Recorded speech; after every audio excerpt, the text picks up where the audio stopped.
अस्सलामुअलैकुम। उम्मीद करता हूँ आप लोग जो है वो खैरियत से होंगे। तो आज जो है वो एक और इम्पॉर्टेंट टॉपिक पढ़ना है और छोटा सा टॉपिक है, ज़्यादा लंबा नहीं होगा। Transmission of electrical signal through wires. तो भाई सिंपल सी बात है कि वायर के बगैर क्या आप इलेक्ट्रिकल सिग्नल को एक जगह से दूसरी जगह भेज सकते हो? नहीं भेज सकते। लेकिन ऐसा सही था पहले, अब नहीं। अब आप वायरलेस भी सिग्नल को एक जगह से दूसरी जगह भेज सकते हो, लेकिन ज़्यादा अच्छी तरीके से सिग्नल भेजने के लिए अभी भी वायर को ही कंसीडर किया जाता है। आपके घर के अंदर बेशक राउटर्स लगे होते हैं, लेकिन वो राउटर्स भी पीछे वायर से कनेक्ट होते हैं। जो ये हमारे मोबाइल में डेटा आता है, बेशक बेसिकली तो ये हमारे पास वायरलेस होता है, लेकिन ये डेटा भी जो है वो कनेक्ट होता है वायर से पीछे। तो याद रखना कि पहले के दौर में, आज की बात नहीं कर रहा, पहले के दौर में तमाम के तमाम सिग्नल को, इलेक्ट्रिकल सिग्नल को वायर के ज़रिए से ही एक जगह से दूसरी जगह भेजा जाता था। अब इलेक्ट्रिकल सिग्नल क्या होता है भाई? ये हमारा डेटा होता है बेसिकली, जो कि इलेक्ट्रिकल फॉर्म में होता है। जैसे कि आपने कुछ बोला, वो इलेक्ट्रिकल सिग्नल बन गया और फिर वो आगे गया स्पीकर में, वो इलेक्ट्रिकल सिग्नल प्रोसेस होकर आपने जो बोला था वो सुनाई दिया। ठीक है, फॉर एग्जाम्पल आपने यहाँ बोला था ए, चले ए नहीं अली, अली बोला था आपने, अली। ठीक है, आपने यहाँ बोला था अली। अब ये अली जो है ना वो इलेक्ट्रिकल सिग्नल बन गया। ठीक है, वायर के ज़रिए से यहाँ लिख देता हूँ इलेक्ट्रिकल। आपने फ़ोन के अंदर बोला था इलेक्ट्रिकल, फ़ोन के अंदर बोला था आपने अली, तो ये बन गया इलेक्ट्रिकल सिग्नल। ठीक है, इलेक्ट्रिकल सिग्नल बन गया। ये इलेक्ट्रिकल सिग्नल एक जगह से दूसरी जगह, समझ लो कराची में आपने बोला था अली, फ़ोन पर बैठ के कराची में आपने बोला था अली, तो ये जो है वो लाहौर पहुंच गया। आपका दोस्त लाहौर में, लाहौर लाहौर पहुंच गया और आपके दोस्त को सुनाई दिया अली, वो भी मोबाइल पर है। तो इस तरह से आपका इलेक्ट्रिकल सिग्नल वायर में गया। अब ये फ़ोन ने काम किया। इलेक्ट्रिकल सिग्नल कैसे बना? ये फ़ोन ने काम किया। अभी यही चीज़ मैं पढ़ाऊंगा, तो ये याद रखना, आपके इलेक्ट्रिकल सिग्नल्स वायर के ज़रिए से एक जगह से दूसरी जगह जाते हैं और वायर ही इंपॉर्टेंट होता है। ठीक है, हाँ, तो आई होप ये आपको समझ में आ गया होगा। ठीक है, अच्छा अब आ जाते हैं टेलीफोन किस तरह से काम करता है। बेसिकली यहाँ पर आपको पूरा टेलीफोन का स्ट्रक्चर पढ़ाया गया है।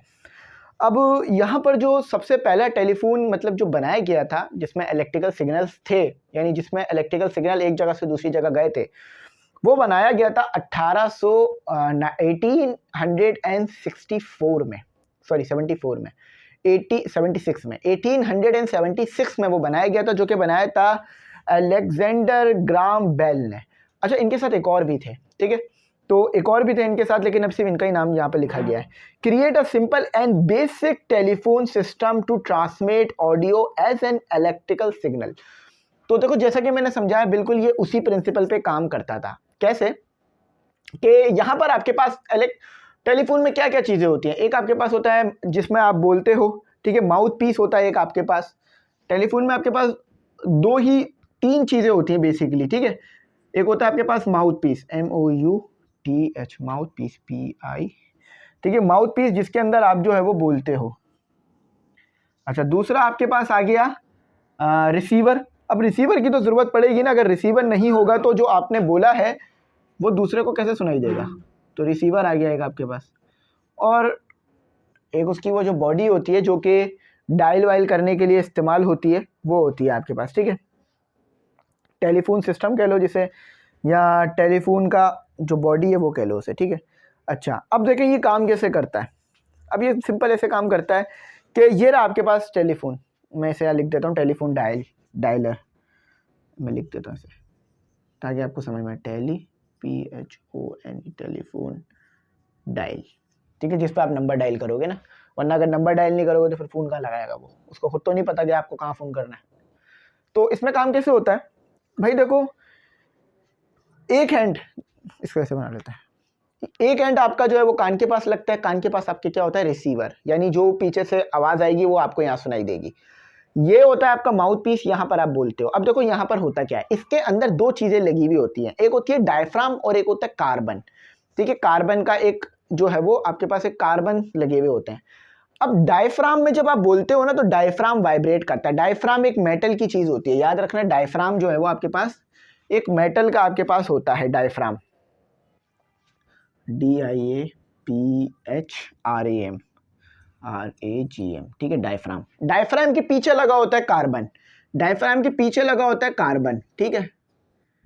तो ये आपके माउथ पीस में होता है, ये सब कुछ आपके माउथ पीस में होता है।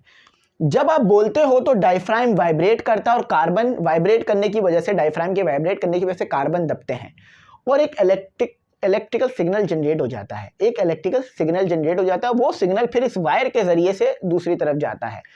अब जब दूसरा आदमी बोलेगा तो भी यही काम होगा कि डायफ्राम वाइब्रेट होगा, कार्बन कंप्रेस होंगे और इलेक्ट्रिकल सिग्नल जनरेट होकर आपको रिसीवर में आएगा और आपको सुनाई देगी बात। अब मेरे पास ये मोबाइल है, ऐसे देखते हैं, इसमें वो चीज़ें नहीं है, इसमें डायफ्राम और कार्बन नहीं लगा, वो पुराने वाले में होता था। ये मैंने कान पे लगाया। फॉर एग्जांपल आप में से किसी ने मुझे फ़ोन करा है तो मैं बोलूँगा हेलो अस्सलाम वालेकुम, अच्छा जी बोले, ठीक है, आपको क्या काम है। अब देखो मैंने यहाँ पर ये बोला तो इसके अंदर लगा हुआ है डायफ्राम, यानी एक मेटल की चीज़ लगी हुई है, मेटल लगा हुआ है, वो वाइब्रेट हुआ। अब बोलने से वाइब्रेट होता है ना, आपने देखा होगा वीडियोस में, वो आ करके आवाज़ निकालते कांच ही टूट जाता है, तो ऐसे ही। तो मैंने यहाँ पर बोला, इसमें नहीं है, फिर बता रहा हूँ, ये टेक्नोलॉजी न्यू है, मॉडर्न है, ये पुराने वालों की बात कर रहा हूँ, लेकिन काम ऐसे ही करते थे।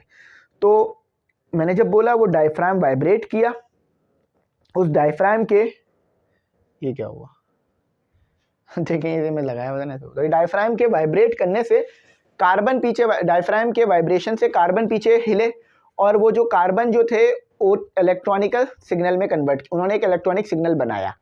फिर वो सिग्नल वायर के जरिए से आपके दोस्त तक पहुंचा, रिसीवर में गया और रिसीवर में फिर उसको सुनाई दिया कि आपने अली बोला था। तो ऐसे ही काम करेगा, बस सिंपल है ये, सिंपल माइक्रोफोन। और फिर डायलर तो आपको पता है नंबर मिलाने के काम आएगा, तो मैं पढ़ देता हूँ।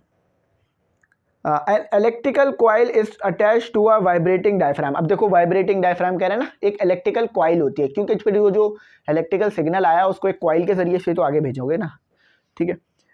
इस made of a metal diaphragm are use in modern telephones to convert voice into electrical signal. तो डायफ्राम क्यों इस्तेमाल हो रहा है, वो वाइब्रेट करेगा तो फिर कार्बन हिलेंगे तो इलेक्ट्रिकल सिग्नल पैदा होगा, वरना नहीं होगा। Transmission, the mouth piece and the earpiece. Earpiece यानी रिसीवर में एयर पीस होता है, यहाँ लिख लो।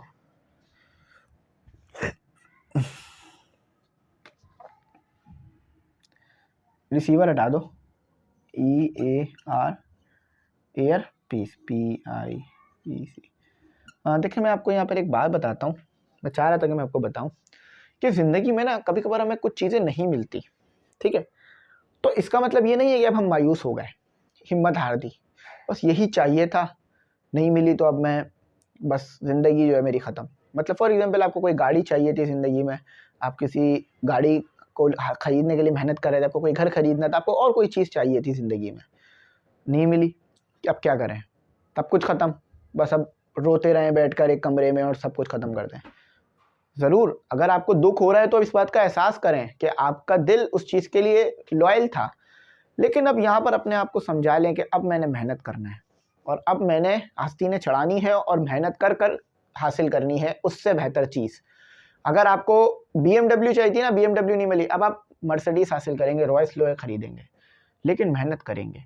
आपको 2 कमरे का फ्लैट लेना था ना, अगर नहीं मिला, लेकिन अब आप और मेहनत करके 4 कमरों का अपार्टमेंट फ्लैट खरीदेंगे। तो अपनी ज़िंदगी में ना मेहनत को कभी नहीं छोड़ना। ये जो चीज़ें आपको नहीं मिलती ना ज़िंदगी में, ये सिर्फ इसलिए नहीं मिलती कि हम मेहनत में थोड़ा सा कम होते हैं। अगर हम मेहनत में अच्छा हो तो हमें चीज़ें ज़रूर मिलती है। याद रखिएगा, अपने ऊपर लोगों को भरोसा करवाना सीखें। लोगों को, जब तक आप पे लोग भरोसा नहीं करेंगे, आपकी काबिलियत को नहीं माना जाएगा। अगर आप काबिल हैं तो लोग आप पे भरोसा ज़रूर करेंगे। मेहनत करें, यही तालीम है जो मुझे और आपको आगे लेके जाएगी, ठीक है। मैं भी अपनी मंजिल के लिए मेहनत कर रहा हूँ, आप भी अपनी मंजिल के लिए मेहनत करें। इंशाल्लाह मंजिल पे पहुँचकर बताएंगे कि कितना मुश्किल सफ़र रहा। जब तक सफ़र में है, जब तक यहाँ पर है ना, ज़ुबान से शिकवा नहीं करेंगे कि क्या चल रहा है क्या नहीं चल रहा, कितनी मुश्किलात आ रही हैं। अल्लाह को बताएं, अल्लाह से उम्मीद रखें, अल्लाह ही सुनने वाला है, अल्लाह ही देने वाला है, अल्लाह ही जो है वो सब कुछ हमें देगा। लेकिन इंसान के सामने शिकवा ना करें कभी भी कि मैं कितनी परेशानी में हूँ। कोई भी नहीं शिकवा करें, चुप हो जाएं, खामोशी इख्तियार करें, मेहनत करें, बस अल्लाह पे भरोसा रखें और मेहनत करें। अल्लाह पे भरोसा रखें, मेहनत करें। इंशाल्लाह इस दुनिया में भी, मरने के बाद भी आप ज़रूर अपने मुकाम को हासिल करेंगे, अगर जज्बा है तो। बस सबसे बड़ी मोटिवेशन आप हैं और आपके इर्द गिर्द लोग हैं जो आपको देते रहेंगे मोटिवेशन, तो उनसे मोटिवेशंस लेते रहिए, आगे बढ़ते रहिए। ठीक है, मैं बता रहा हूँ क्यों पढ़ना ज़रूरी है, तो चलें अब पढ़ते हैं दिल लगाकर।